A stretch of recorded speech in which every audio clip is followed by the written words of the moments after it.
Fight. What's up, folks? Welcome back to the Bug Out Podcast. I'm your host, Lewis, with my co-host, Derek, here. Hi. And today we're going to be doing the first episode of Bug Bites, which is just a shorter version of the podcast that we do at the moment. Today we're going to be talking about the Man From Taured, or the Man From a Parallel Universe. I'm pretty sure most people have heard the story about the Man From Taured. I don't know if they've maybe heard of the real-life story that kind of inspired it. I know you kind of knew about it, but I mean, we'll start off. We'll just jump straight into it. This story takes place back in July of 1954. A smartly dressed man with a beard walks into a Tokyo airport. He is said to have been able to speak fluent Japanese and other languages as well. And as everyone does, he goes through customs. But as officials were suspicious of the man, they started questioning him. Now, I don't know why they were suspicious. I mean, I'm assuming it's just because someone that looked at the passport just went, that doesn't sound right. Doesn't look right. Probably. Or it may have been like the fact he was bilingual and stuff. Like, I don't think that was something that was as common. Japanese is a hard language to learn, and Yeah, I mean fluently as well. Yeah. Yeah, exactly. And it was probably like, I don't want to be offensive here, but Japan can be quite wary of outsiders. Mm-hmm. May have been something to do with that. As they started questioning this mysterious person, he states that he was from a place called Taured, which a country he states that had been in existence for roughly around 1,000 years. When the customs officers checked out the passport, they said that the passport had looked absolutely genuine, apart from the fact that obviously they had never heard of a place called Taured. So they brought out a map. They asked the man to point out where his country was, and almost immediately he points to an area that Taured was. However, where he pointed to on the map was Andorra. When I googled it, it sits at the border of France and Spain.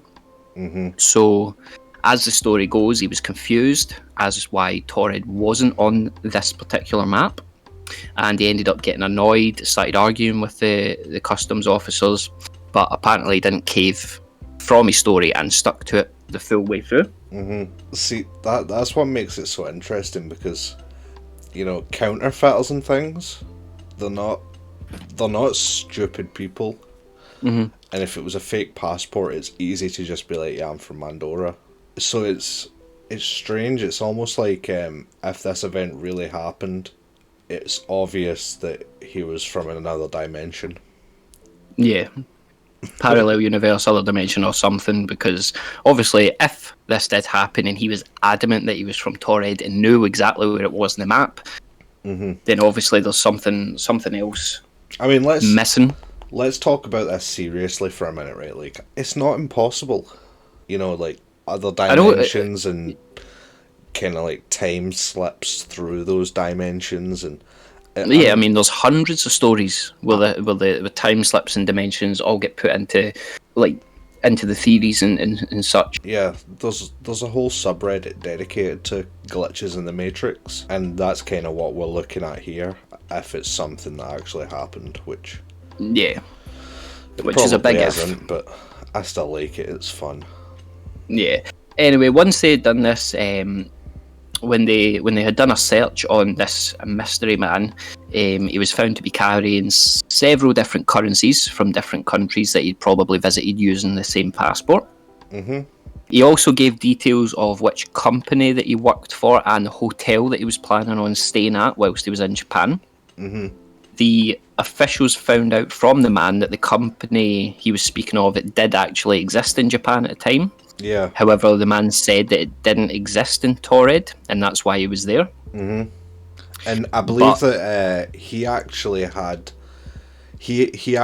knowledge about the company that only an insider would know. But, yeah, he had knowledge of it. Same as the hotel.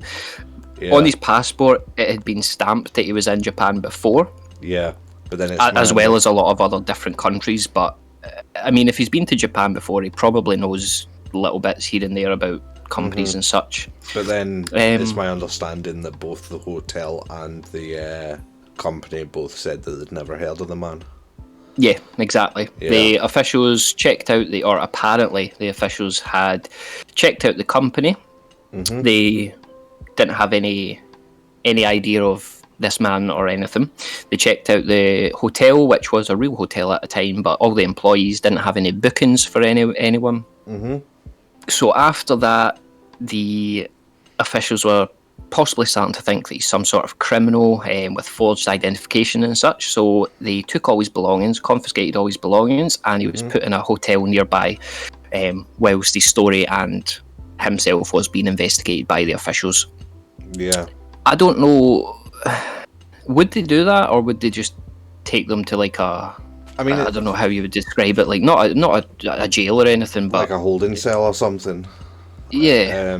Instead of booking them up in a hotel. I don't know. It's hard to say because I don't know how things work in modern day airports. Never mind Japanese airports in the 1930s or 50s or whenever this was.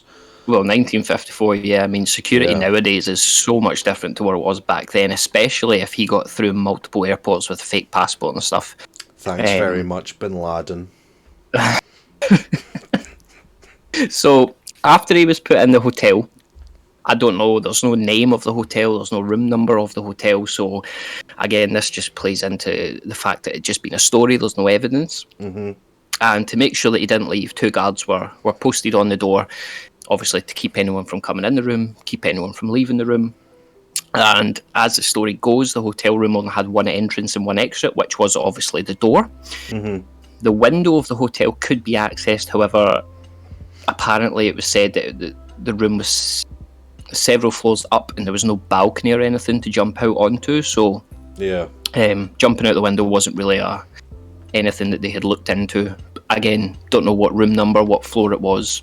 Apparently, from the stories I've read, the urban legend kind of side of things, apparently it was quite high up, so the implication is that he disappeared, but the implication to me there is that he must have just kind of maybe slipped back into his own dimension, and then that'd be quite funny as well, because imagine that he slipped back into his own dimension and he's in this hotel room, and then next thing he knows, the police are at the door and they're like, mate, you've not paid for this hotel room. Gets arrested anyway. Yeah, he's like, he tries telling them the story, they're like, you're fucking insane. Go back to Taured where you came from. Yeah, get back to Taured, you fucking scumbag. But, the next morning is when the officials went to check on him, and he had just disappeared into thin air. The window apparently wasn't open. The guards were still at the door, or new guards or something. I don't know if maybe when they had switched shifts, he'd maybe slipped out, or if the guards went for a break or something. But story goes that he had just magically disappeared into thin air. But that's really as far as the story itself goes that I could find. I don't know if you found anything deeper. You said that there was mentions of Taured before, but nothing too deep. No, nothing much deeper than that. That's why we just dedicated a Bug Bites to this, because it's not really a deep story. There's not a huge paper trail. There's not a lot we can really go off here, but that's really it. Obviously, there's not a lot of theories on it, apart from maybe time travel or parallel universes and dimensions. Yeah.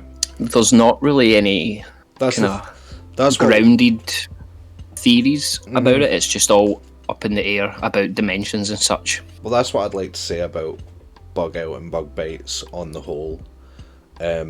Sometimes we'll talk about things that are all too real. Sometimes we'll talk about things like this just because we enjoy the story. At the end of the day, the podcast, each topic of the podcast is going to be something that we are interested in, unless a lot of people want a specific subject. But I mean, that was the first episodes of Bug Bites. We're obviously going to have a lot more of them. We've got the main episodes as well that you can check out. But that's really it for today. Just remember to subscribe, hit the like button as well, which helps out a lot. And we'll see you in the next episode. Goodbye. Goodbye.